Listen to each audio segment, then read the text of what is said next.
I never understood my father's silence until the day of the wake. The funeral home seemed too small to hold so many wet eyes and so many words no one knew how to pronounce. The flowers, lilies, chrysanthemums, a white orchid lost in the midst, exuded a sweet scent that rose in my throat like a pent-up sob.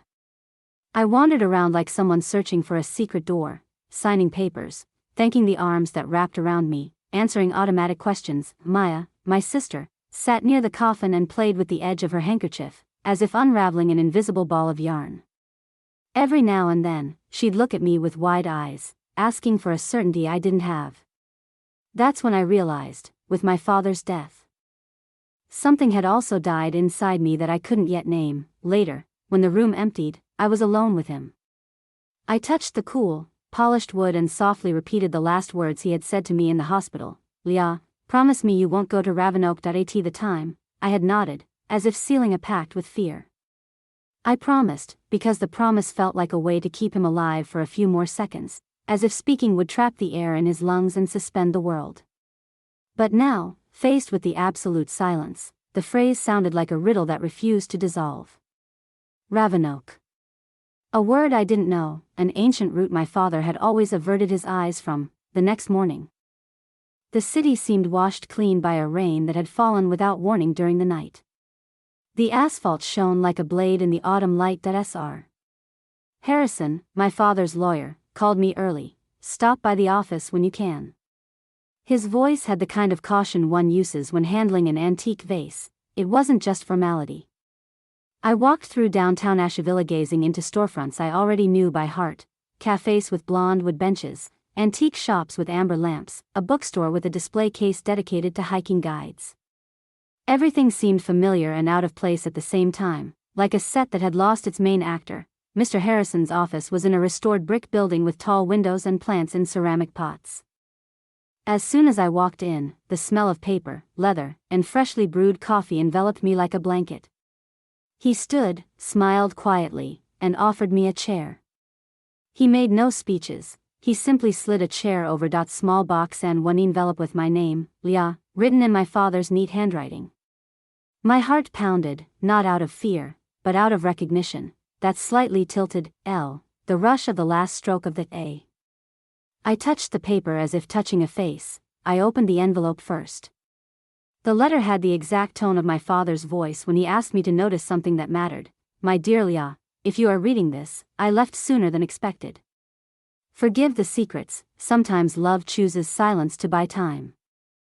The key in the box opens the gate to Ravenoak retreat. I told you not to go, now I ask you the opposite, go at least once. In the office, there is a laptop. The password is the date of our first picnic, followed by the word hope. There are answers, and a gift I have prepared for you. I felt the air thicken, as if an invisible weight had been lifted from my shoulders to the ground. The name, Ravenoak, was no longer a ghost but a door. Inside the box, ailed key rested on gray fabric, heavy, with worked teeth and a pendant in the shape of oak leaf. It was beautiful in an ancient way, like an object that had accumulated hands and stories. When I lifted it, I felt a chill at the base of my fingers. The same chill as when you dip your hand in spring water. Mr. Harrison cleared his throat. Your father bought the property 4 years ago. He asked me to keep it completely confidential until now. Legally, everything is in your name. The word legally it sounded too practical for the scale of what I was experiencing, but it was a relief to hear something solid in the midst of the fog. Is Ravenoak far? I asked. About 40 minutes from here, up through the Blue Ridge, near an old valley. Your father. He renovated a lot of things. There was a pause that lit my curiosity like a match. Did he go there often? I persisted. The lawyer looked at the tabletop, more than I would imagine for someone who didn't want you to go. That pierced me. My father, the man of predictable habits, the same dish at the corner diner, the same jazz playlist on Sundays, had a parallel life of saws, lumber, renovations, something that had my name as its destination and yet was denied, or postponed, until he was gone. I left the office with the key in my purse and the letter carefully folded, as if you could warm a piece of paper with your body. Outside, the midday light filtered through the treetops on the street, casting rounded shadows on the sidewalk.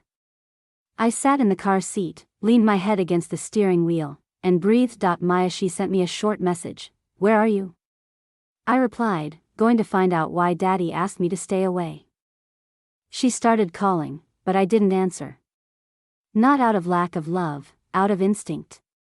I needed to see for myself before naming what I would find. The road to the mountains has always been a comfort to me. As the city fades, the rooftops lower, the billboards disappear, and the trees begin to pile up in varying shades of green, until the horizon becomes a necklace of bluish bumps. That day, however, every curve felt like a question. The letter beside me, in the passenger seat, weighed heavily like a silent companion. At some points, the smell of wet leaves rose from the hillside, mingled with the scent of sun-warmed pine. I slowed down only to hear the creak of the wooden guardrails. As if the road also held something I should pay attention to, when the iron gate appeared, Ravenoak Retreat in intricate lettering, I pulled over to the side of the road and stared at it for a full minute. There was something solemn about the design, a stylized oak tree whose branches curved like arms, touching at the top. The key fit the lock with a soft sigh, as if recognizing the right hand. The gate opened slowly, and the sight that opened before me took the word from my vocabulary, a house of stone and wood, wide, with long balconies and high windows, surrounded by gardens that seemed to have been combed, flower beds of colors, gravel paths, small trellised arches through which vines climbed. I stopped the car in front of the main entrance and let the engine run for a few seconds, listening to the mechanical ticking that insists when the key is about to turn. I turned it off. The first breath of air outside the car tasted like a Mosandwit land, and an almost sweet touch that I identified, with an involuntary smile. Orchids, their scent always made me think of something between elegance and risk, as if each flower were a secret that required care. As I stepped onto the first step of the porch, the wood gave a discreet creak, not of abandonment, but of recent use. There was life there. A brings opened with a gentle push. The hall greeted me with light. Not lamplight, afternoon light filtered through high windows. Drifting in and spreading lazily, settling on surfaces like a tame animal. The walls bore pictures, orchids of different species, painted with a realism that bordered on devotion. They weren't mine, but they seemed to speak to me, as if they had been hung for my arrival. And on a light wood table, leaning against the window, a silver laptop rested with a white orchid perched on the lid. The simplicity of this scene tightened something inside my chest. I sat down. My fingertips were cold as I typed the password, the date of our first picnic. Hope. The numbers entered almost by themselves. The word, I wrote slowly, as if each letter needed permission. The screen came to life, and a folder named for Leah opened as if offering a hand. I clicked on the video one. And my father's face filled the world. Not the emaciated man of last week, but the one who laughed without showing his teeth, with the wrinkles at the corners of his eyes that were impossible to contain. Hi, my Leah, he said, and I took my first breath since the funeral. If you're seeing this, you've arrived. I asked you not to come, I knew you would. Thank goodness. I've transformed this place. What was once shadow is now light, for you. A Aurora Gallery awaits you, and the Horizon Studio too. I left a video for each day of your first year without me. Not to keep you trapped in the past, but to give you a handrail as you climb the stairs. Today, hold on. Tomorrow, let go. And when you don't need it anymore, paint it. I paused the video. Outside, a bird he traced the air with a short chant. I stared at my reflection blending with his face on the screen, a sort of involuntary collage of two people who, in different ways, were starting over. I picked up the white orchid and brought it close to my face. Its scent was almost non-existent. A whiff you only notice when you really want to notice it. I'm here, I murmured to no one and everything. The beginning of whatever was going to happen in Ravenoak had finally begun. I left home that morning with the feeling of crossing an invisible frontier. It wasn't just a car ride, it was the beginning of a descent, or perhaps an ascent, into what my father had hidden from me all my life. The autumn sky was clear, a washed-out blue, and the trees were beginning to change from green to copper, as if the entire mountain were dressing for a secret ceremony. I placed the iron key on the seat beside me. Its weight seemed to radiate a kind of energy, reminding me every minute that I wasn't just driving, I was obeying a calling, the road that went up through the Blue Ridge Mountains always had something hypnotic about it. The curves followed one another like questions. And each curve hid a piece of horizon that only revealed itself when it was too late to return. The wind blew in through the half-open window, bringing the scent of Benez mixed with the distant sweetness of dry leaves. There was a soft song on the radio, but the sound seemed small compared to the breathing of the forest. I turned it off. I wanted to hear the crackling, the birds, the rustling of branches, as if nature itself were trying to prepare me for what was to come. As the car climbed, fragmented memories of my father surfaced without asking permission. The way he avoided questions about his childhood. The way he abruptly changed the subject when someone mentioned Lake Lure Asheville once. When I was 12, I heard a neighbor say that the Carters were those from Ravenoak. My father stiffened, as if someone had hid an open wound. At the time, I thought it was just wounded family pride, but now every detail seemed like a sign I'd ignored. I took a sharper curve, and suddenly the vegetation opened up. Below, the valley appeared like a blue-green carpet dotted with small white houses. In the distance, the silvery glow of a lake cut through the landscape. I pulled over to the shoulder, turned off the engine, and stared. The immensity crushed me and, at the same time, liberated me. It was in that instant that I understood, my father hadn't chosen this place by chance. There was something here that held him and repelled him in equal measure. I got back behind the wheel. The iron gate of Ravenoak Retreat appeared suddenly, around a sharp bend. Tall, imposing, with letters carved in arabesques that outlined an oak tree. It was at once beautiful and menacing, like a guardian of stories who didn't want to be disturbed. I parked in front of it. The key in my hand seemed to pulse, as if it had been waiting for this moment. It fitted into the lock with a soft click, and the gate opened with a slow creak that sounded more like a sigh than metal. The entranceway was lined with century-old oaks. The light filtered through the treetops, creating golden stains on the ground. As if I were walking through a living stained-glass window. As I approached, the house began to emerge from between the trees, a large stone and wood mansion with wide verandas, tall windows, and a steep roof. It wasn't a ruin. It wasn't abandoned. It was as if it had been recently renovated, waiting for someone to live in it. The stone walls seemed to breathe. I parked near the porch.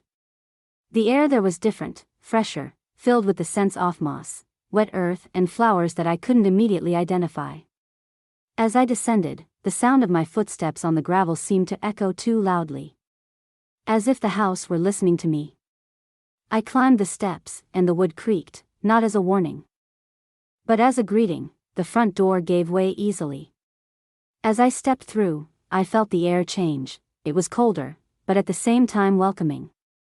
The hall opened before me, immense, lit by windows that let the afternoon in golden streaks. And then I saw the walls. They were covered in orchid paintings. These weren't cheap reproductions, nor haphazard paintings. They were detailed, almost reverent works, each petal painted as if sacred. My heart pounded. Orchids had always been my passion, and my father, silently, knew it. In the center of the room, there was a table. On it, a silver laptop closed, and on top, carefully placed, a white orchid. The contrast between the technology and the delicacy of the flower made me hold my breath. I approached slowly, as if it were an altar. I ran my hand over the smooth cover of the computer, along the green stem of the orchid, and felt a wave of heat rise in my chest. It was as if my father were saying to me, "You've made it this far. Now, sit down." I sat down at the table. My fingers trembled as I typed in the password, the date of our first picnic, followed by the word hope. The screen flashed, and a folder called for Leah opened. Inside were dozens of video files with sequential dates. But I clicked on the first one. The image lit up, and there it was. My father, not the man from the hospital, thin and tired, but the father from my childhood, firm, with the crooked smile that I always thought was more beautiful than any photograph. He looked straight at me, as if he could see me. "Hello, my Leah," he said, and my throat closed. "If you're seeing this, it means you've already said goodbye to me. And that you've decided to come to Ravenoak. I asked you not to. I knew you would come one day. This place holds pain I didn't want for you. But now, transformed, it also holds my gift to you. He took a deep breath, leaning into the camera. Here, you will find answers. Here, you will find yourself. This is just the first of many videos. One for each day of your first year without me. Not to imprison you in the past, but to help you move through it. When you no longer need them, it will be because you have learned to walk alone. Until then, let me be with you. The image froze. My teary eyes reflected the screen, and for the first time since the funeral, I felt I wasn't so alone. The journey to Ravenoak had only just begun. The video ended, but the silence that fell over the room seemed louder than any words. I closed my laptop slowly, like closing a holy book, and rested my hands on the tabletop. The sun was already slanting down, casting golden beams across the polished wood floor, and everything around me seemed to conspire to remind me that I wasn't just in a house, I was inside a secret carefully crafted by my father. I stood up and began walking inside. Each step echoed, but the sound wasn't of emptiness, it was solid, as if those walls were actually holding something. To the right, a wide staircase curved up to the upper floor. On the dark wood banister, carved details in the shape of oak leaves followed the descent.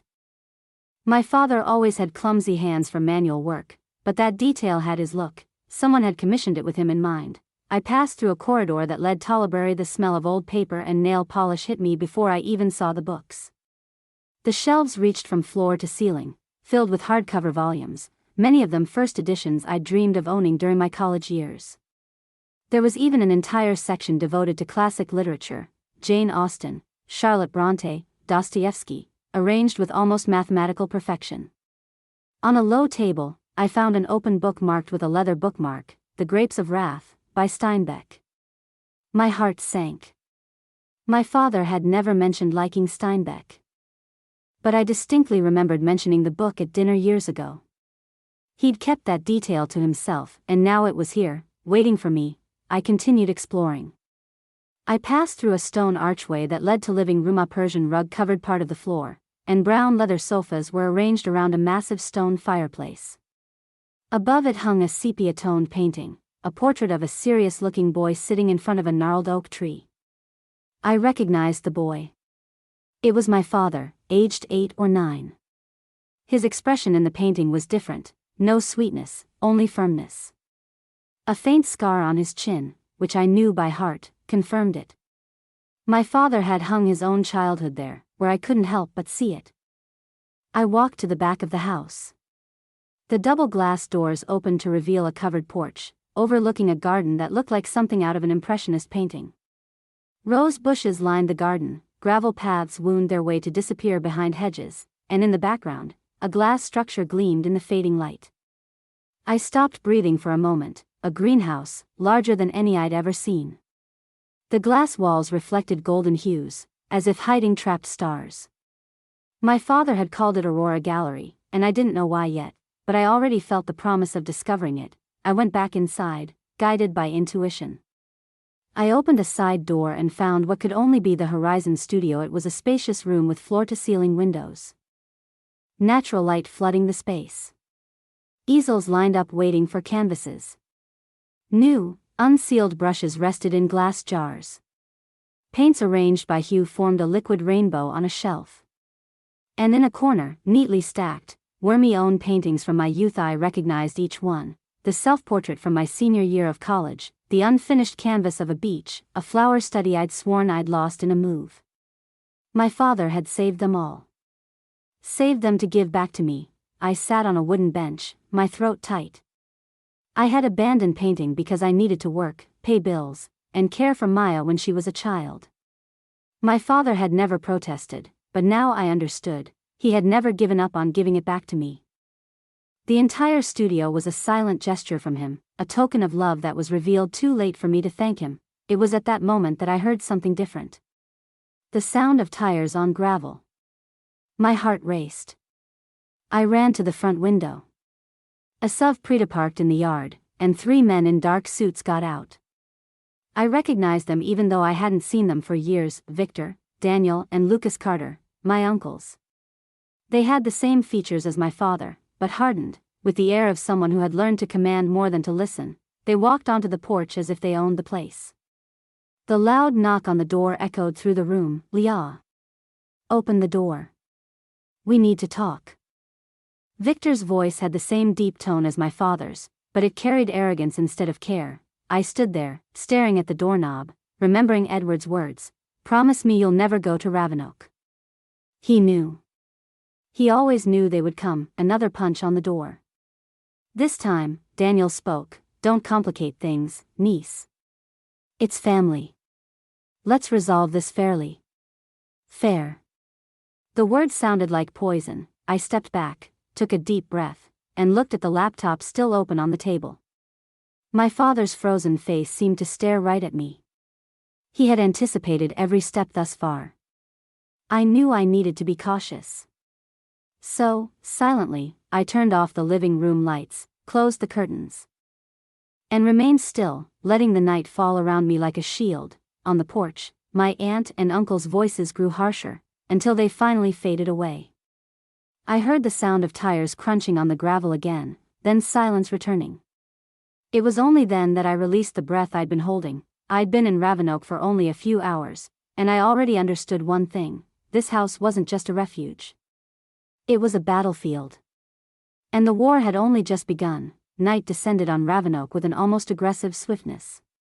The sky closed in a deep blue, and the moon rose behind the oaks like a watchful eye. I couldn't relax.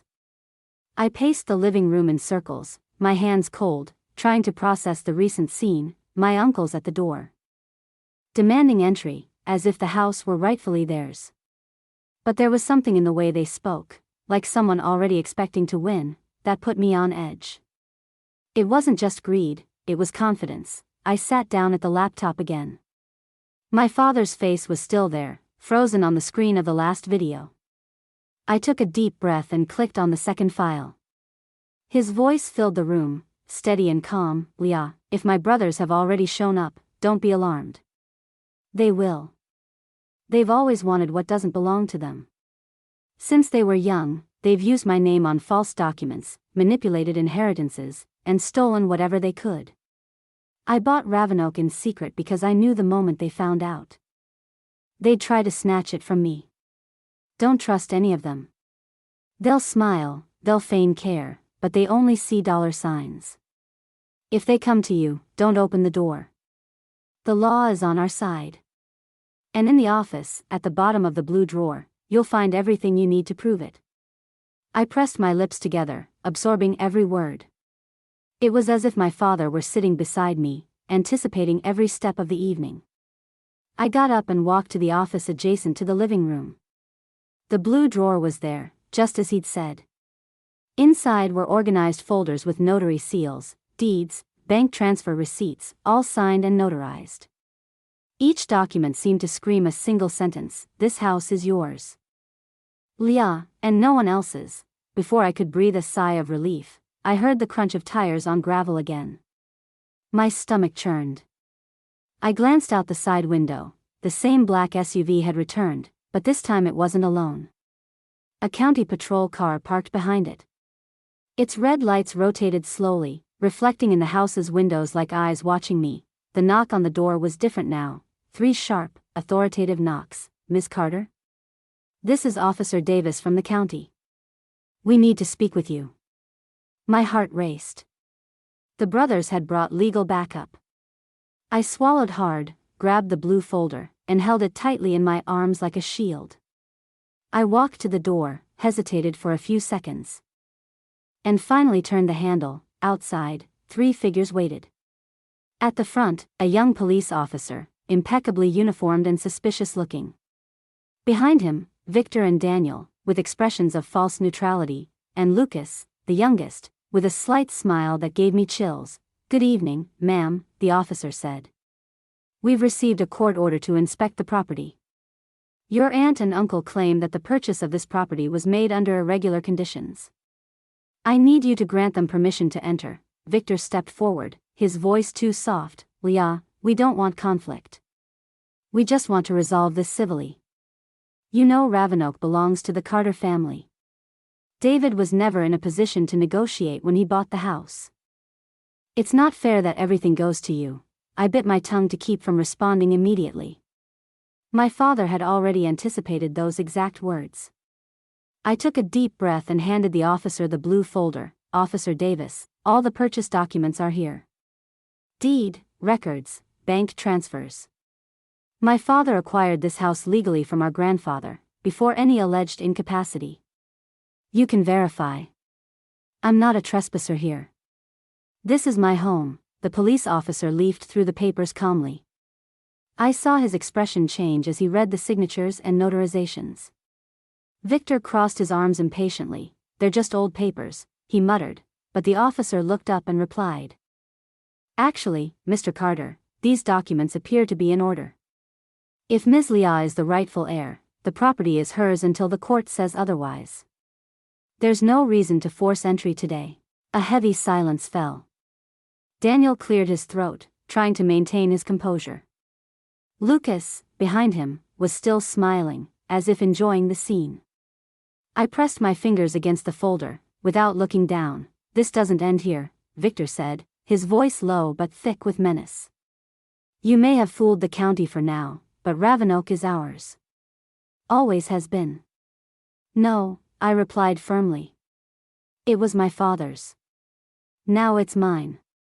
And I'm not giving it up." The officer backed them back to the car, and finally the patrol car drove off as well. The sound of the engines faded around the bend in the road, leaving the night silent again. I leaned my back against the closed door and let my body slide down until I sat on the ground. I was trembling, but there was a flame inside me that hadn't existed before, a flame of resilience. When I was able to stand, I walked over to the laptop and pressed play again on the video that was still waiting for me. My father's face reappeared, as if he knew I needed one more sentence to get through the night. "Courage, Leah. They will try to break you. But I know you are stronger than they imagine. Don't forget, Ravenoak is not just a house. It is your inheritance. It is your beginning." I closed my eyes and smiled, tears streaming uncontrollably. For the first time in days, I didn't feel alone. Chapter 5, Aurora. The early morning in Ravenoak was restless. The wind whistled through the trees, and each creak of the wood sounded like footsteps inside the house. I only fell asleep when the sky was already light, curled up on one of the living room sofas, the blue briefcase clutched to my chest like a safety pillow. When I woke, sunlight was already flooding the room in golden hues. The house seemed less threatening in the daylight, as if trying to show me a softer face. I remembered the garden I'd glimpsed the night before and, almost on impulse, decided to explore it. Perhaps the beauty of the place would be the antidote to the night of tension I'd experienced. I opened the glass doors to the balcony and was greeted by a cool, humid breeze. The garden exuded the unmistakable scent of newly opened flowers, mingled with the earthy smell of dew-covered grass. I followed a gravel path, the grains crunching under my feet, until I arrived in front of the glass structure I had seen from afar, the greenhouse. It was larger than I'd imagined. The glass panels reflected the morning like liquid mirrors, and the iron frames formed delicate curves, reminiscent of arabesques. Above the entrance, a discreet plaque bore the name engraved in bronze, Aurora. The word echoed within me. Aurora, sunrise, new beginning. My father had named the greenhouse as if leaving a hidden message. "Here you will be reborn." I pushed open the glass door, and the air inside was completely different. Warmer, more humid, thick with scents that mingled to create an almost sacred atmosphere. And then I saw it, rows and rows of orchids. They came in all colors and species, some common, others rare, which I only knew from catalogs or books. The space was a sanctuary of flowers, each cultivated to perfection. I approached a blue orchid, one of those nearly impossible to find, and lightly touched its petal. A memory struck me. I had commented on this flower at a botanical festival many years ago, and my father had listened with silent attention. He remembered. He had spent years searching until he managed to bring it to me. As I took in the scene, a soft noise made me turn my head. A middle-aged woman had emerged from between the aisles of plants, carrying a spray bottle. Her skin was tanned by the sun, her hair tied in a simple bun, and her hands were calloused. She wore worn but clean work clothes. When she saw me, she smiled respectfully, "Good morning, Mrs. Carter," he said, his voice calm and slightly husky. "I am Evelyn Jackson. Your father hired me to take care of the orchids." I blinked a few times in surprise. "My father never mentioned you."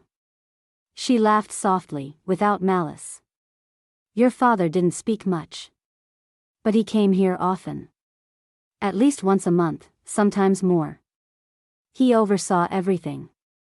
He liked to personally choose where each plant should be placed." I looked around, trying to imagine my father walking around this place, picking flowers, correcting details. The image was so different from the quiet, practical man I'd known elsewhere. "Did he seem happy here?" I asked, almost afraid of the answer. "More than anywhere else I've ever seen," Evelyn replied with conviction. "But also tired." There was a rush about him, as if he knew he didn't have much time. I swallowed hard. My heart sank at the memory of the words in the video: "A year of messages, a handrail for you to cross." Yes, he knew. I approached Evelyn. "Did he tell you about the illness?" She looked away thoughtfully. "He never said it directly. But I could tell. His eyes were filled with urgency. He worked like a man racing against the clock."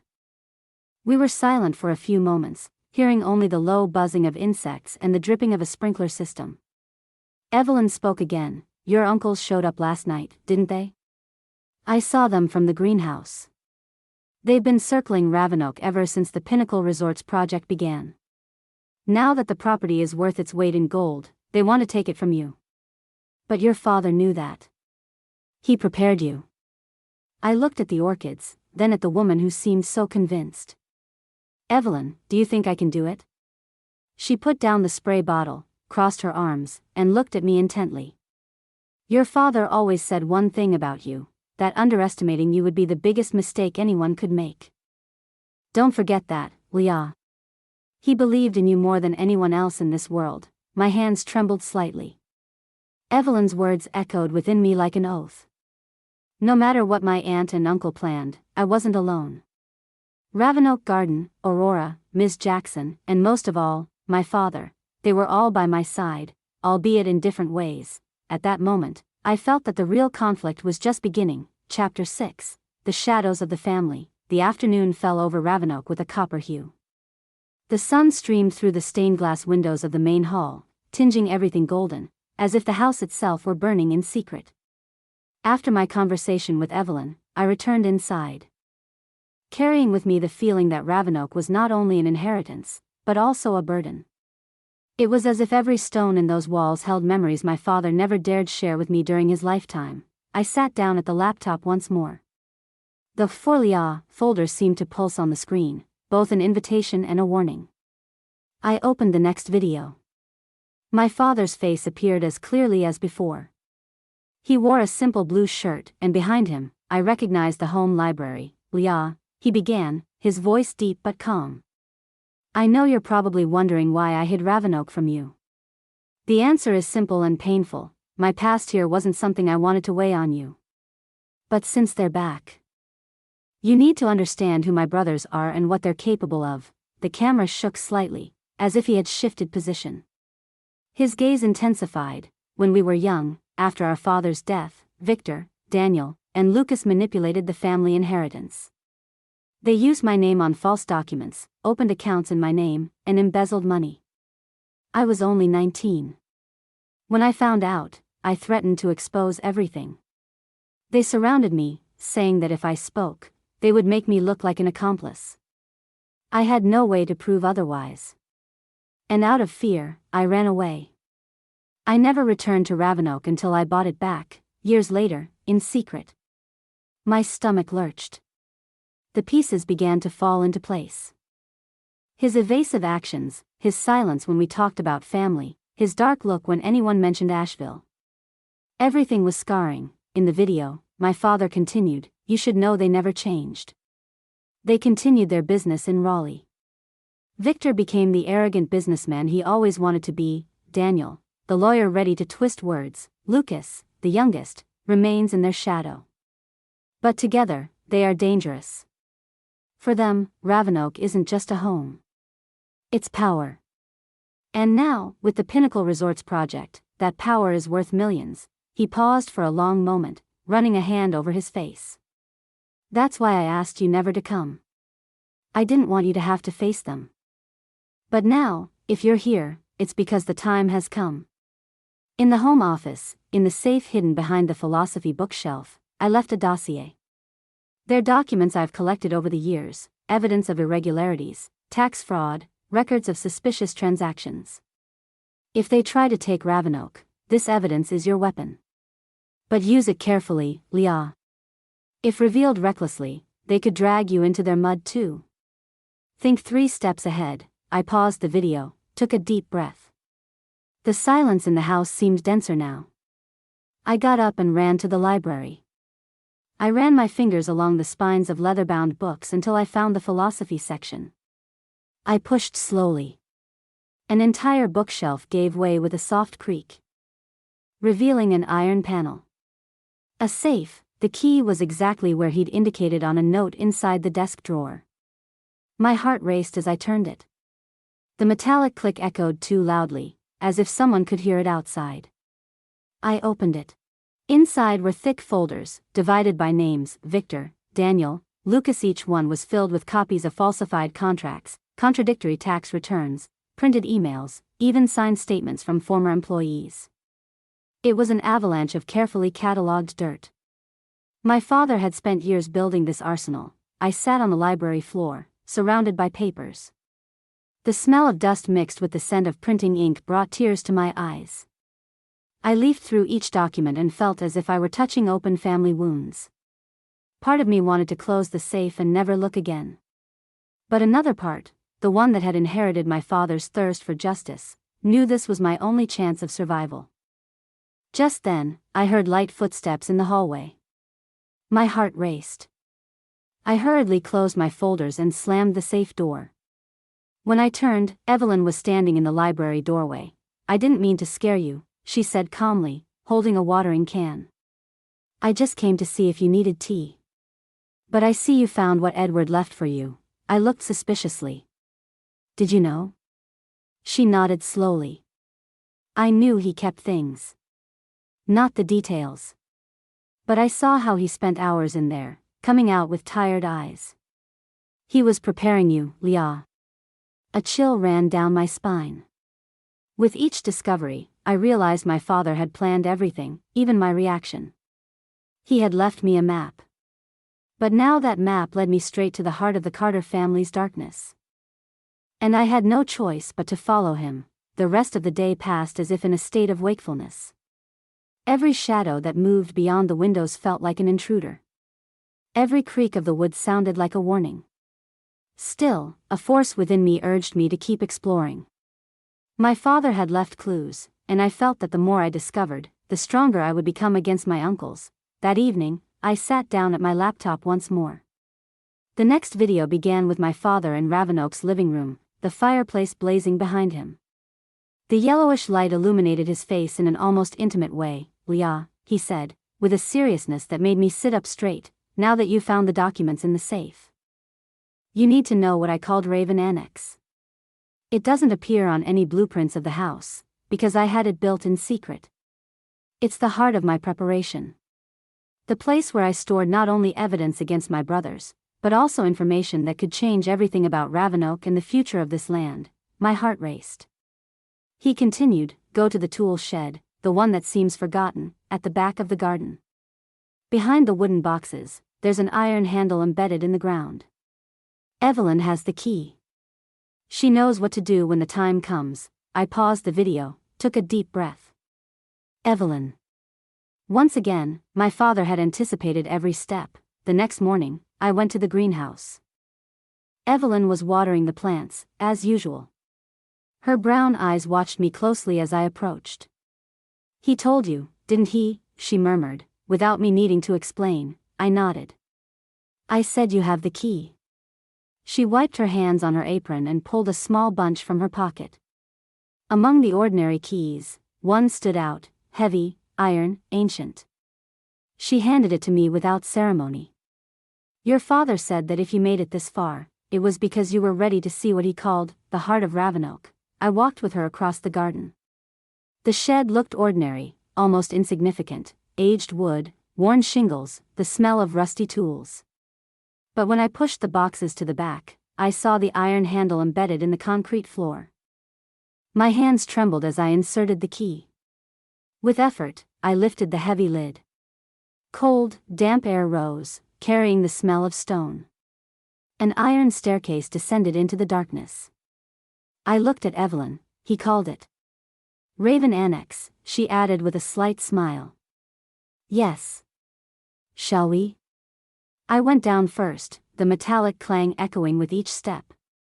At the bottom, Evelyn flicked a switch. Fluorescent lights spilled out, revealing a large, concrete space arranged like a secret room. Shock paralyzed me. There were shelves filled with folders, maps pinned to the walls with red markings, a computer on a metal desk. In one corner, a smaller safe. In the center, a large table with papers carefully arranged. It was like walking into a war bunker. Evelyn watched my astonishment in silence. He spent hours here. He said he needed to prepare for when the brothers tried to attack. I approached one of the murals on the wall. It was a map of the area. Red circles surrounded Ravenoak and other neighboring properties. And, in capital letters, the name, Pinnacle Resorts. My stomach tightened. On the table, a folder lay open. Inside, reports from engineers and real estate agents. They all pointed to the same thing: Pinnacle was planning a secret expansion of the resort, much larger than the announced project. And the Ravenoak site was at the center, a key piece. Without it, half the project wouldn't stand. My father had found out before anyone else. And now I understood why my aunt and uncle were so desperate. Ravenoak wasn't just valuable, it was strategic. Whoever had control over it would have bargaining power against a multi-million-dollar corporation. On another shelf, I found even more somber files. Records of suspicious transactions involving Victor, Daniel, and Lucas. Documents linking their companies to money laundering schemes, tax fraud, and even political bribery. It was as if my father had amassed enough ammunition to destroy all three of them at once. My hands shook as I leafed through the papers. Part of me felt disgusted. Another part felt protective. It was as if Edward had foreseen this very moment, the inevitable confrontation. Evelyn, I asked quietly, did you know all this existed? She shook her head. No. But I knew there was something he didn't want the brothers to find. He said that if you ever needed it, this place would be your stronghold. I touched the map of Ravenoak, with its red circles and handwritten notes. I felt a strength grow within me. For the first time, I didn't feel like just a confused heir. I was a guardian of something greater than I'd imagined. I closed my eyes for a moment. My father's voice echoed in my memory, think 3 steps ahead. In that moment, I understood, Ravenoak wasn't just an inheritance. It was a carefully prepared battlefield. And I, whether I wanted to or not, was its commander now. I returned from the Raven Annex with the documents still burning in my hands. I felt like every folder my father had left behind was a loaded weapon, ready to be used against my brothers. But at the same time, there was a latent fear. What if I wasn't ready to fight with so much weight on my shoulders? As I pondered, my cell phone vibrated in my pocket. It was a message from Maya, my younger sister. We need to talk. The uncles called. My blood ran cold. They had gotten to her. I quickly replied, Maya, don't believe anything they say. I'll explain later. But before I could send another message, the phone rang. It was her. I answered, my heart racing. Leah. Her voice was thick with impatience. Why didn't you ever tell me about the house? About Ravenoak? My aunt and uncle said Dad kept it all a secret because he wasn't in a position to make any decisions. That he wasn't right in the head. I closed my eyes, holding back my anger. That was exactly how they operated, twisting words, casting doubt, using affection as currency. I took a deep breath. Maya, listen. Dad was lucid. He knew exactly what he was doing. He didn't tell us before because he wanted to protect us. This house is legally ours. I have proof. She sighed hesitantly on the other side. But why hide everything from me too? Why am I only finding out now, from their mouths? The question hit like a blow. I had no simple answer. Because Dad was scared. And so was I. I didn't want you to carry this. But now we need to be together. They'll try to separate us, Maya. It's what they always did to him. There was a silence.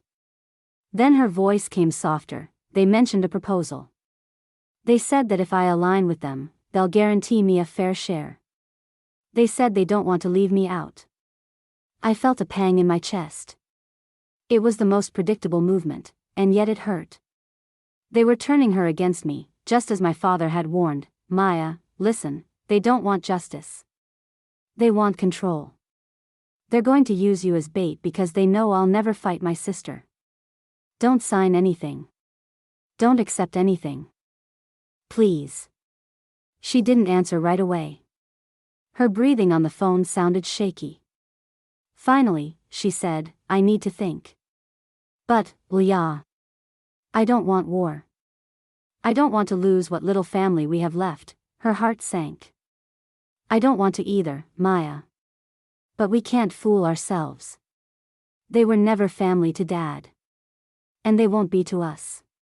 The call ended without resolution. I stood there in the library, holding my phone like a rock. Hours later, Evelyn came in with hot tea. When she saw my drawn face, she asked, they caught up with her, didn't they? I nodded, a lump in my throat. They're trying to manipulate Maya.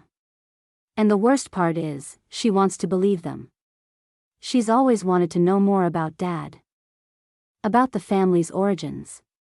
They know this, and they're using it against her. Evelyn placed the tray on the table, sat across from me, and said calmly, your father knew this would happen. He told me Maya was always vulnerable to the idea of belonging. But he also said you were her anchor. If you stay strong, she'll remember where the truth lies. Evelyn's words brought me some relief, but they didn't erase the shadow already hanging over me. I could face my uncles with documents, evidence, and my father's memory. But how could I face the risk of losing my own sister? That night, I went upstairs to the master bedroom and sat down at the laptop once more. The next video started. And my father seemed almost to be looking through the screen into me. Leah, if Maya is listening to my brothers, don't despair. They will try. They always will. But remember, she is my daughter too. She has the same strength as you. She just needs to see the truth. Show her who they really are. Show her the proof, but most of all, show her what Ravenoak means. The love I planted here cannot be faked by them. The tears fell silently. I understood now, the real battle wasn't just against my uncles. It was for Maya's soul, and I couldn't afford to lose. The next morning dawned misty in Ravenoak. The mist covered the oak trees like a veil, making the house even more mysterious. I walked onto the porch with a cup of coffee in my hands. But the bitter taste didn't seem to wake me. Concerns about Maya won't let me rest. Every word she'd said on the phone call the night before still echoed. They said they don't want to leave me out. Around 10 o'clock, I heard the crunch of tires on gravel. My heart raced. I ran to the living room window. A silver car parked in front of the gate. Maya got out. Her face was tense, her eyes red as if she'd been crying. She carried a backpack over her shoulder and walked with quick, determined steps. I ran to greet her before she knocked on the door. Maya. I called, coming down the porch. She looked at me with a mixture of relief and disapproval. We need to talk, Leah. I led her inside. The room was quiet, the morning light spilling over the art-covered walls. Maya paused for a moment, gazing at the orchid paintings. So. That's what Dad was hiding. A whole house full of secrets? I swallowed hard. He wasn't hiding it out of malice. He wanted to protect us. She dropped her backpack on the couch, crossed her arms, and stared at me. His uncle said he bought everything without telling anyone because he wasn't well. That the aneurysm was already affecting him. That he might not be able to make decisions. Anger rose like fire in my chest. They're lying. Dad was lucid until the end. I have proof. He recorded everything. Maya raised her eyebrows skeptically. Evidence? What evidence? I took a deep breath. It was time. I went to the office and brought the blue paste which held the legal documents, along with my father's laptop. I placed both on the table in front of her. Dad left behind videos. Hundreds of them. And documents showing he bought Ravenoak legitimately, when he was still healthy. He knew the brothers would try to challenge it. He foresaw everything. She hesitated, eyeing the papers as if they were traps. Videos? I opened the laptop and selected a specific file. For Maya, whenever you needed our father's face filled the screen. It wasn't the frail man from the hospital, but the living, smiling, energetic father. Maya gasped. Her hand clapping to her mouth. "Hi, my girl," Edward said, his voice firm. "If you're seeing this, it's because your aunt and uncle have tried to involve you in their stories. They've always been good at that, making you believe you're part of something, when in reality they only want what they have to gain. I want you to know that I never left you out. Everything I built here, I built for both of you. Ravenoak is our legacy, not theirs. If I didn't tell you before, it was so as not to fill you with shadows. Now that you know, choose wisely. Trust your sister. Trust yourself." Maya wept silently. She closed her eyes and took a deep breath. He knew. He knew exactly what I would do. I hugged her, but I could feel her still resisting. "Maya, they won't stop. They'll try to divide us, because it's their only chance. But together, we can defeat them. Father left us all the weapons we need." She walked away, wiping her tears with her sleeve. "The uncles talked about money, Leah. Lots of money. More than I could have imagined. They said if I signed, we'd have stability for the rest of our lives. Money can't buy truth," I replied firmly. "And it can't buy peace either. Do you think if we sell, they'll stop?" "No, Maya. They'll use you as a bargaining chip, then leave us with nothing. Father knew this. That's why he kept Ravenoak for us." There was a heavy silence. The ticking of an antique clock seemed to echo throughout the room. Then Maya took a deep breath and said, "I want to believe you. I really do. But I'm still confused. Maybe I need to see it for myself." I understood what she meant. I took the Raven exhibit documents, the evidence against our uncles, and placed them in front of her. She leafed through them silently, her eyes widening with each page: tax fraud, sham contracts, offshore accounts. Finally, she dropped the papers as if they were burning. "My God. They are monsters." "They're not monsters," I corrected, my voice firm. "They're men obsessed with power. And Father knew that you, with your kindness, could be deceived. He asked me to show you the truth.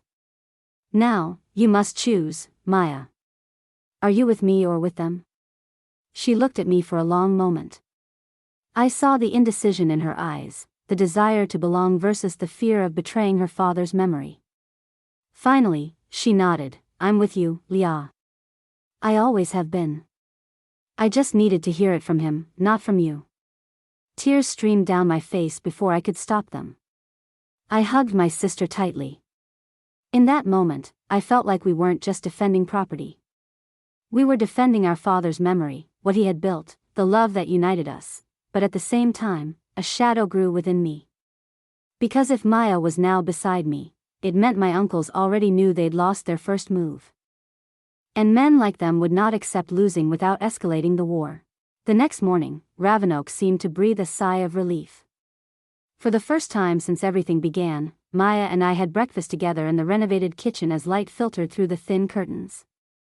The aroma of baking bread filled the room, and for a moment I could imagine what it would have been like if Dad had been there, smiling at us, commenting on some curious fact about the flowers in the garden.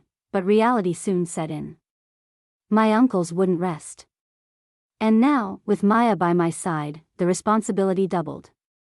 I needed to act strategically. We need to find someone trustworthy, someone they can't buy, Maya said, stirring her coffee without drinking. A lawyer who plays fair. But as sharp as a razor, I nodded. I remembered a name Dad had mentioned in one of the videos, Dr. Anika Patel, an Asheville attorney known for handling inheritance cases and complex estate disputes. Dad had consulted her in secret, laying the groundwork. Dad already thought of this, Maya.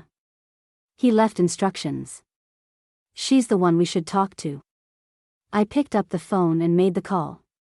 The secretary answered formally, but when I mentioned my father's name and said I was his daughter, the response was immediate. Dr. Patel has been waiting for you.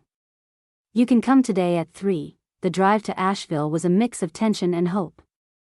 Maya drove, focused, while I held the blue folder in my lap. Each document felt heavier than paper should be. The wind blew hard, stirring dry leaves on the asphalt, as if nature itself reflected our inner turmoil. Dr. Patel's office was in an old red brick building near the city center.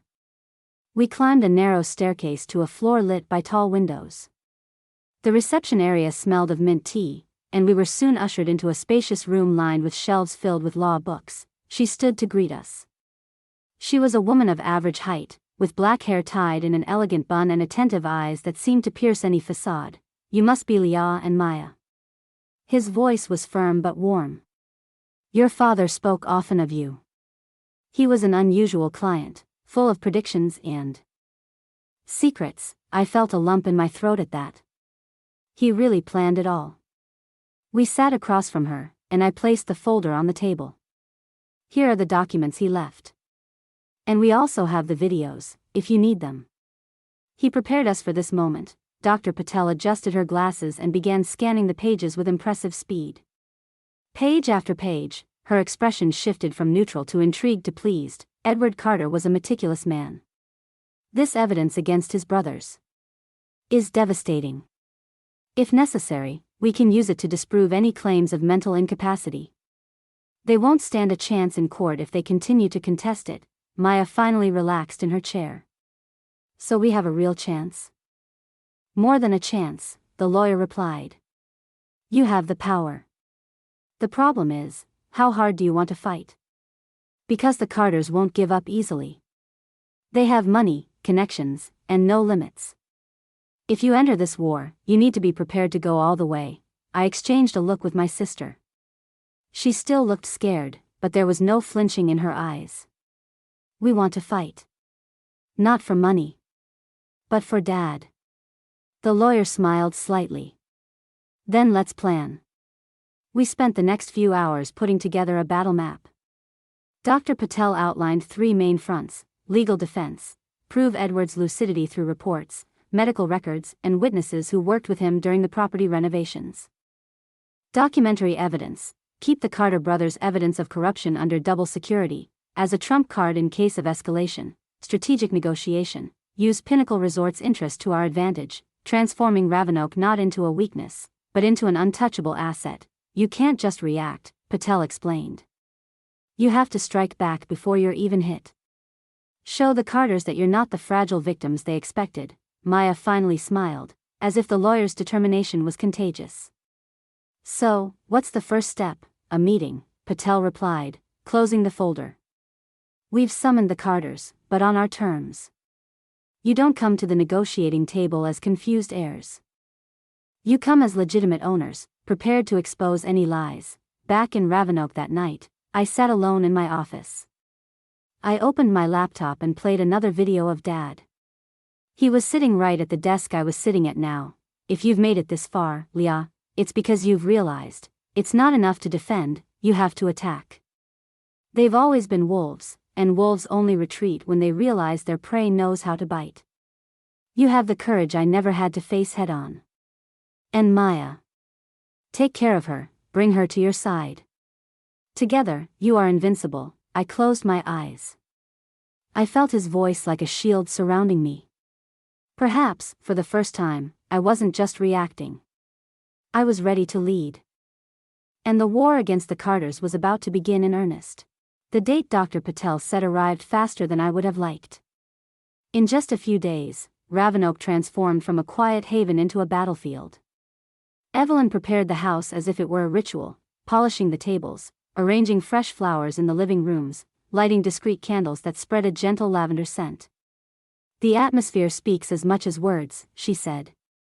I knew she was right. That morning, I dressed carefully. I didn't wear morning clothes or simple teacher's attire. I chose a fitted dark gray suit, a legacy of a version of myself I barely remembered existed, but which now seemed necessary. I tied my hair into a tight bun, put on discreet pearl earrings, and looked at my reflection. The woman staring back at me was no longer just Edward Carter's daughter. She was the guardian of Ravenoak. Maya appeared soon after, wearing a sober navy blue dress, marked by the presence of Dad's wristwatch on her wrist. I saw a mix of nervousness and courage in her. "Ready?" I asked. She took a deep breath and replied, "No, but I will be." The clock struck 10 o'clock when the crunch of tires on gravel announced the Carters' arrival. 2 black SUVs parked side by side. From the cars emerged Victor, the oldest and always haughty, Samuel, the sharp lawyer, and Nathaniel, the youngest, with that calculating look that never betrayed his thoughts. Behind them appeared a dapper man with gray hair, the CFO of Sterling Investments. And, as if that weren't enough, another vehicle appeared shortly after. 3 men in impeccable suits got out, led by Senior Caldwell, one of the directors of Pinnacle Resorts. I knew his presence was a game changer. Evelyn opened the door with her usual calm. "Mrs. Leah and Miss Maya are waiting in the dining room. Please come in." The room was set up like a battlefield disguised as a meeting place. The long, antique wooden table was covered with documents in folders, bottles of water, and a retractable screen already positioned for projections. Light from the windows filtered through the curtains, casting beams that cut through the room theatrically. Dr. Patel was already there, impeccably dressed in her black suit, leafing through a folder as if reciting a silent spell. When the Carters entered, she didn't stand, just looked up and said, "Gentlemen, take your seats." The atmosphere was tense. The air felt heavier than usual. The Carters sat on the right side of the table, each assuming a posture of authority, as if in court. Maya and I positioned ourselves on the left, with Patel in the center, like a shield. Caldwell and the Pinnacle executives sat at the far end, observant but clearly interested. Victor was the first to speak, with a cold smile. "Leah, Maya, I'm glad you agreed to listen to us. We're here on behalf of the family, to resolve this mess in a civilized manner." I leaned forward, keeping my voice steady. "There's no confusion, Victor. Father left Ravenoak to us. Period." Samuel, the lawyer, opened the folder and slid some papers forward. "What's at issue isn't just ownership, but your father's capacity at the time of purchase. We have reason to believe he was no longer fully conscious. And the law is clear in situations like this," Dr. Patel intervened, her voice sharp as a blade. "The law is clear, indeed. But it is also clear in recognizing medical reports, financial records, and testimonies. We have all of it. Your client was not only lucid, but also took advance measures to shield this asset from maneuvers like the one they are attempting." Silence fell for a few seconds. Nathaniel then smirked. "Even if you can keep the house, you can't sustain Ravenoak alone. The cost, the pressure, the taxes. It would be a shame to see it all fall apart because of stubbornness. We're offering a graceful exit. Sell it, we'll split the profits, and everyone's happy." I looked at Maya. She lifted her chin, and before I could speak, she replied, "We're not interested in satisfying greed disguised as a family arrangement." Pinnacle's Caldwell cleared his throat, drawing everyone's attention. "Perhaps I should clarify something. Pinnacle has no interest in dividing. We are interested in negotiating with the rightful owners. And from what I can see, all the documents we've received confirm that you ladies are the direct heirs." The Carter CFO changed color. Victor shifted in his chair. "This is a mistake. Pinnacle was informed that we had exclusive rights to conduct this negotiation." Dr. Patel opened another folder and, with an elegant gesture, handed copies to Caldwell. "False information. My clients never granted exclusivity. What happened was an attempted fraud, Samuel tried to argue, but Caldwell was no longer listening. He was focused on the documents, his eyes widening with each page. The moment was right. I grabbed the remote from the table and turned on the projector. The screen lit up with a detailed map of the Ravenoak area and the surrounding lands. "Gentlemen," I said, my voice echoing throughout the room. "This is the true value of Ravenoak. Not just for the house, but for its direct impact on the Pinnacle project. My father knew this land is the heart of the resort's second phase. Without it, the entire plan falls apart." The Carters looked at each other tensely. Caldwell and the executives leaned in, visibly more interested. "Therefore," I continued, "we are not here to sell for peanuts, nor to be manipulated. We are here to define, on our own terms, the future of this land. And to be clear, any attempt to challenge this in court will be met with." I signaled to Patel, who handed out sealed envelopes to each Carter, "Documentary evidence of decades of financial fraud committed by you." The lawyer added, "If you deem it prudent to initiate legal action, we will be ready to make every detail public." The silence that followed was almost physical. Victor paled, Samuel stammered something inaudible, and Nathaniel closed his eyes, as if swallowing defeat. Caldwell was the first to break the tension. "Ladies, I believe we have much to discuss. Privately, without outside interference." He looked directly at the Carters. "It's clear that negotiations from now on will be with Leah and Maya alone."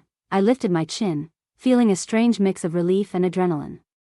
For the first time, Ravenoak didn't feel like a burden. It was our fortress, but I knew this victory was just the beginning. The Carters wouldn't retreat completely. Wounded wolves always return, and I needed to be ready. The days following the confrontation at Ravenoak were a silent storm. The kind of storm that doesn't come with thunder or lightning, but announces itself in heavy clouds and air that becomes too dense to breathe. I knew the Carters wouldn't accept defeat against Pinnacle Resorts and Dr. Patel. They were men accustomed to winning, to intimidating, to crushing any obstacle. But now, for the first time, they had encountered someone prepared to face them with the same weapons, evidence, strategy, and determination. The morning after the meeting, Evelyn brought the local newspaper to the breakfast table. The headline read, "Rumors of Carter family feud threaten $1 million deals in Asheville." My heart raced. The press had already smelled the scent of blood. I read the article quickly. It spoke of a family impasse involving inheritance, a strategic property, and the possibility of contract fraud. No names were mentioned yet, but I knew it was only a matter of time. "They're beginning to fall," Evelyn said, with an almost prophetic calm. "Your father always knew their greed would be their downfall." Maya and I spent the day organizing the documents with Patel. She insisted that, even if we didn't need to expose everything, we should be prepared to leak some evidence if necessary. "You don't understand," Patel said, resting his hands on the table. "When a family like the Carters loses ground, their first reaction is to counterattack with smears. They'll try to pit you against public opinion, insinuate that you were manipulated or that you're lying. That's how they operate. But you have something they don't, the truth." Maya, who had remained silent until then, looked up. "So their downfall won't just be within the law, it'll be outside it too," Patel smiled slightly. "Exactly." On the second day, we received the first confirmation that their offensive had begun. A financial gossip website published an anonymous note. Sources close to the estate claim that Edward Carter, the late owner of Ravenoak, suffered from cognitive problems before signing the purchase. Heirs may have been misled. I showed the text to Maya, who clenched her fist tightly. "They're spreading poison." "Let them spread it," I replied. "Soon they'll have to swallow their own." It was then that I thought of Dad's videos. Every word he recorded was not only a comfort, but also a testament to his lucidity. His bright smile, his sentences full of clarity and detail, his way of planning every step. I decided that some of these videos needed to be brought to light. That night, we held an impromptu press conference in the Ravenoak ballroom. Patel invited local reporters, while Evelyn kept the house looking stately yet welcoming. Maya and I stood side by side in front of the cameras. "Good evening," I began, my voice firm despite the butterflies in my stomach. My father, Edward Carter, left Ravenoak to us, his daughters. He wasn't confused, nor was he incapable. On the contrary, he planned every detail with precision. I then played a clip of the video in which Dad explained his decision, dated and clearly recorded months before his illness progressed. His voice filled the room. I bought Ravenoak because I wanted to rebuild what was once a place of pain into a loving home for my daughters. I know my brothers won't accept it. I know they'll try to distort the truth. But I leave here the proof of my will and my sanity. Ravenoak belongs to Leah and Maya. The journalists looked at each other, frantically taking notes. Maya added, any claim to the contrary is a lie motivated by financial interests. Our father was clear. We are simply honoring his memory. The press conference had a bigger impact than we expected. The next day, it wasn't just rumors. Respected newspapers were questioning the Carter brothers' integrity. Their image, once associated with financial prestige, was beginning to crumble. Victor reacted first. He called me personally, his voice thick with suppressed fury. You're destroying our family, Leah. No, I replied calmly. You destroyed yourselves years ago. I'm just showing the world what you've always been. He was silent for a few seconds before hanging up. Days later, the first real cracks appeared. Investors began to shy away from sterling investments. Clients demanded audits. A business columnist wrote, the name Carter is no longer synonymous with trust. Maya read aloud and laughed nervously. We're really doing it, Leah. They're falling apart. But my heart knew, the deeper they fell, the more desperate they would become. And a desperate man is capable of anything. Still, that night, as I walked through the softly lit greenhouse, I saw the orchids blooming quietly and felt my father was with me. The Carters' downfall wasn't just revenge. It was justice, and it was just the beginning of the legacy my sister and I would still have to protect. The days that followed were unlike anything I'd ever experienced. For the first time since setting foot in Ravenoak, the house didn't feel like just a secret or a burden left by my father. Now it was breathing. The air felt lighter, as if every wall had been freed from years of silence and shadow. Maya and I walked the hallways together, exploring every detail, like two children discovering a new world. One morning, we went up to the attic, a space filled with dust-covered trunks. Among old fabrics and forgotten furniture, we found boxes of photo albums.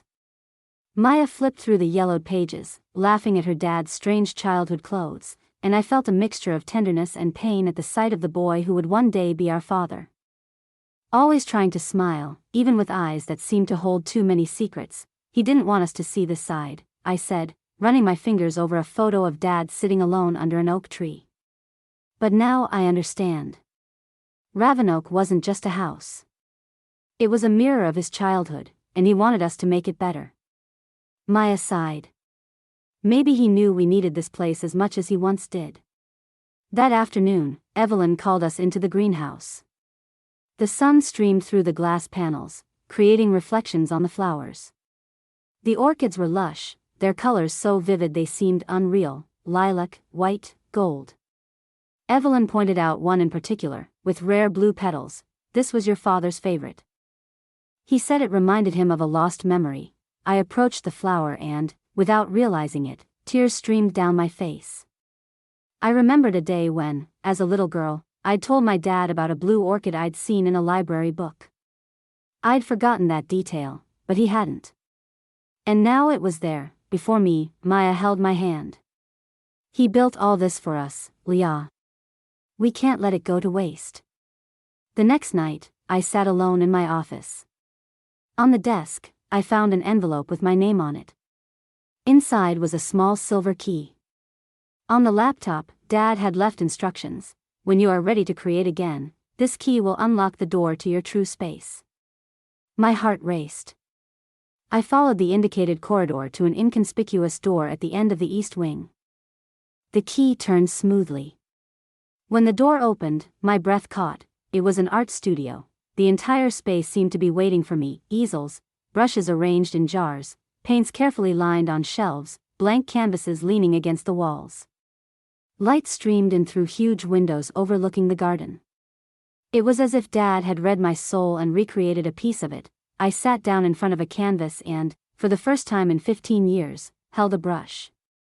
The soft bristles dipped in the paint, and my hands trembled, but soon the movement returned as if it had never left me.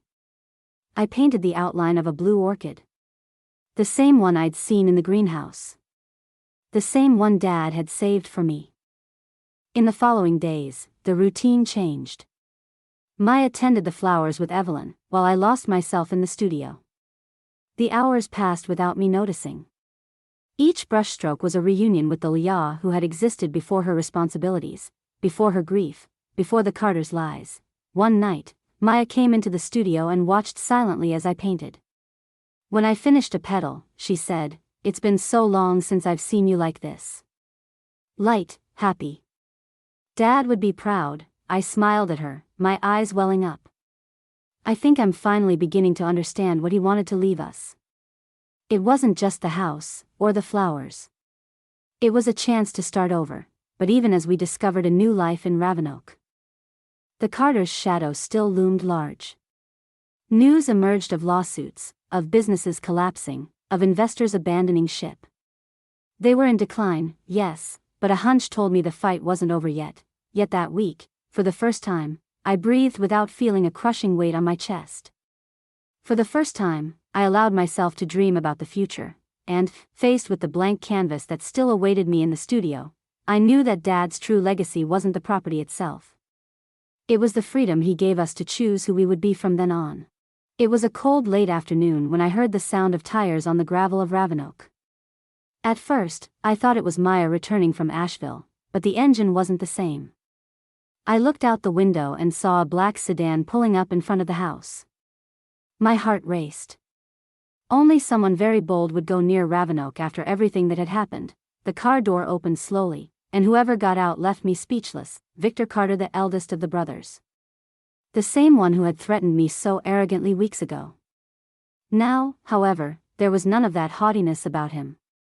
He walked hunched over, thinner, with dark circles under his eyes and a sickly pallor. I ran to the door, hesitant between sending him away and listening to what he had come to say. He held up his hand in surrender. "Leah, please. Just listen to me." I didn't come to fight. I led him to the balcony without inviting him in. The atmosphere between us was tense, but something in his expression told me he wasn't the same man I'd faced days ago. I sat in the wicker chair, while he remained standing for a few seconds before collapsing into the opposite seat. "You're sick," I ventured. He nodded, a bitter smile on his face. "Cancer. Stage 4. I found out 2 months ago. The doctors say." "Not much longer." I remained silent, trying to process. The anger I'd always felt for him was mixed with a strange compassion. He seemed smaller, almost vulnerable. "Why did you come here?" I asked firmly. He pulled a small package wrapped in yellowed paper from his pocket. He placed it on the table between us. "I thought you should have this." I found it among our father's belongings, hidden in the back of a drawer. With trembling hands, I untied the string and opened the package. Inside was an old photograph, 3 boys beneath a massive oak tree. The youngest, unmistakably Dad, held a vase containing a tiny orchid. Beside him were Victor and Samuel, still teenagers. Edward's smile was genuine, but the other 2 looked somber, almost indifferent. Victor took a deep breath. "That was the first orchid your father ever grew. He cared for it like a treasure. When he came back from college, he discovered that Samuel and I had destroyed the plant just to humiliate him." I closed my eyes, feeling a lump in my throat. That photo was a scar turned into a memory. "Dad never told us that part. Did you come to ask for forgiveness?" I asked, staring at him. Victor lowered his head. "Yes. I don't expect you to believe me, but I've been thinking about everything I've done. I spent my whole life trying to be greater than my brother, and only now have I realized that he was greater than all of us, precisely because he chose love over hate." The sincerity in his voice took me by surprise. Part of me wanted to reject him, remembering the manipulations and threats. But another part recognized a man on the verge of death, perhaps truly remorseful. "It's not me you should be asking for forgiveness from," I replied, softening my tone. It's Edward. But he's not here anymore. Victor looked up, his eyes watering. Then let me ask you and Maya. I don't want to carry this burden with me.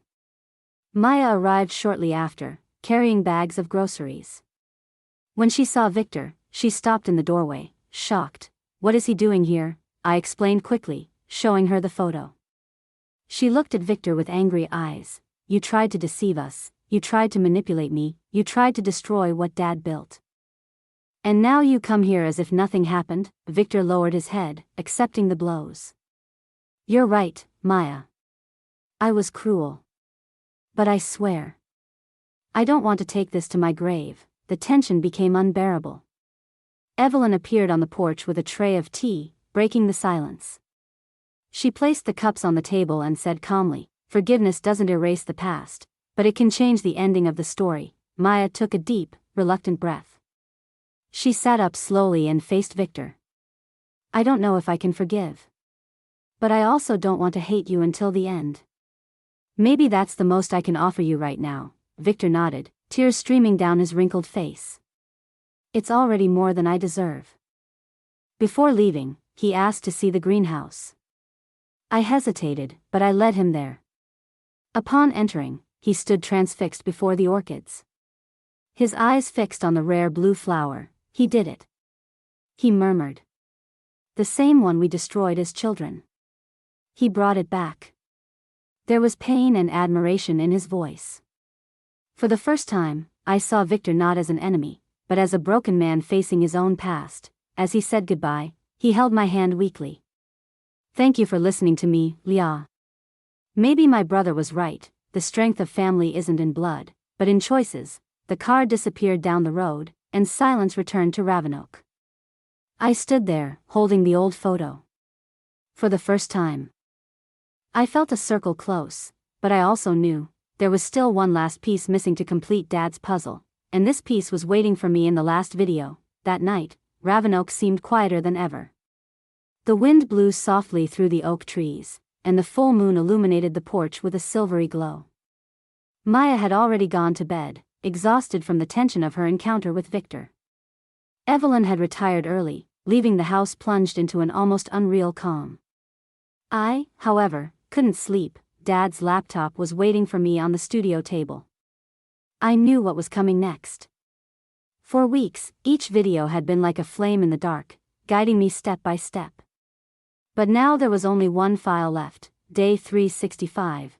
The last. I took a deep breath, grabbed the wooden tabletop for courage, and clicked. The screen lit up, revealing Edward Carter's face. He was thinner than in the earlier videos, but his eyes shone with a serenity I'd never seen in life. Hello, Leah, he said, with that crooked smile that always melted my heart. If you've made it this far, it means you did it. That you survived the first year without me. That you stood up to your aunt and uncle, protected Ravenoak, and kept Maya by your side. I knew you could do it. The tears started flowing before I even realized it. I spent my life running from the past, trying to erase this house from my memory. But in the end, I realized I could only overcome it if I transformed it into something new. Ravenoak was my prison as a child, but I wanted it to be your liberation. Every flower, every reclaimed stone, every space was designed for you and your sister. Not to imprison you, but to give you wings. He stood up, and the camera panned, revealing the still empty studio, devoid of paints or easels. This place is your heart, Leah. I knew one day you would paint again. The world needs to see what you carry within. That is the true legacy, more than any possession, the possibility of creation. The video paused, and my dad grabbed something out of frame. It was a blank screen. He stood it upright in front of the camera. This canvas is yours. Don't paint it for me, or for Maya. Or to prove anything to anyone. Paint it for yourself. When you're finished, I want it to hang in the great hall of the house, where all who enter can see not only what I've built, but what you've chosen to continue. My chest burned with pain and love at the same time. I released you from the promise to never come here, because deep down I always knew, Ravenoak wasn't mine, it was yours. Now, my daughter, move forward. Live. Create. Love. And never forget, you were my greatest masterpiece. The screen went dark. For a few minutes I stood still, weeping silently. Then, as if driven by an irresistible impulse, I walked to the corner of the studio. There was the large canvas he had mentioned, still wrapped in cloth. I dragged it to the center, removed the protective covering, and prepared the paints. At dawn, under the light of the moon and candles, I began to paint. The following days were consumed by this work. Maya met me in the studio every morning, watching silently as I created. With each brushstroke, I blended memories, colors, and symbols. At the base of the canvas, I painted the Ravenoak site in layers, first as a ruin, then as a building, and finally as a home. Above, I erected the outline of the illuminated house, steady as a beacon. In the foreground, two female figures walked hand in hand, Maya and I, represented not literally but symbolically, as shadows of light. Behind them, almost invisible, a man held a blue orchid, offering it to them both. It was Dad. When I finished, Maya leaned against my shoulder, tears in her eyes. "It's beautiful, Leah. It's like he's still here." We placed the painting in the great hall, above the stone fireplace. Evelyn, seeing it, put her hand to her heart and whispered, "Edward would be proud." We sat in silence, gazing at the painting. For the first time, Ravenoak felt complete. Not just a disputed inheritance, but a home that told our story, past, present, and future. Weeks later, I received the news of Victor's death. An envelope arrived in the mail, a letter he'd written in his final days. In it, he asked us to take care of Ravenoak and concluded with the words, "Tell Edward, wherever he is, that I finally learned." I closed my eyes and took a deep breath. The cycle was over. That evening, I sat on the porch with Maya. The house lights glowed behind us, and the garden was filled with the scent of night-blooming orchids. "Do you realize?" I asked. "Ravenoak is no longer a burden. This is our chance to start over." Maya smiled, resting her head on my shoulder.